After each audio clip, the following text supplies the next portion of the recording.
આપણા ગામમાં આટલો વર્ષો વીતી ગયો પણ હજી કોઈ ગામમાં વિકાસ થયો નથી. તે આ સરપંચને શું ઈચ્છા કોઈ ગામમાં વિકાસ કરવાનો કે નથી કરવાનો એમ? સરપંચ સાહેબ ને પૂછી લઈએ હમણાં આપણે. એ આવી છે આવતા જ જણો આવતા પૂછી લઈએ. જય શ્રી કૃષ્ણ. અરે સરપંચ સાહેબ તમારે પહોંચ જ આવતા અમે. કેમ કામમાં આટલા વર્ષ થઈ જાય કોઈ વિકાસ દેખાતો નહીં? કશું દેખાતું નથી. તો તમારે કશું વિકાસ ગામમાં કરવાનો હોય કે નથી કરવાનો? તમારી વાત છે સાચી, પણ હું તો સરપંચ બન્યો પણ હું તો ભિખારી થઈ ગયો છું. કેમ કે મારે તો સરપંચ તો બન્યું, હું તો 2 વીઘા જમીન વેચી મારી 25 લાખ રૂપિયા લઈ તો હું જીત્યો હું.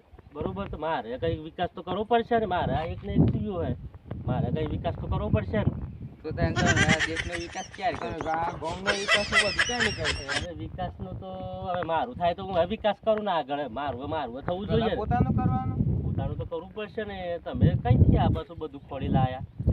ગામના લોકોએ તમને સરપંચ શું લેવા એક ના માણસ સારો હોય ગામનો વિકાસ કરે. ગામનો થોડો વિકાસ કરે એટલા માટે તમને સરપંચ બનાવ્યા. એ વાત સાચી છે, પણ મારે 25 લાખ રૂપિયા ખર્ચો જોશે. મારે જમીન વિશે કોઈ કે 20 વાળું કોઈ કહેતા ના. હાલો હવે આપણે તો આ સરપંચ લાવવાનું બીજા વાર આ સરપંચ લાવવાનું.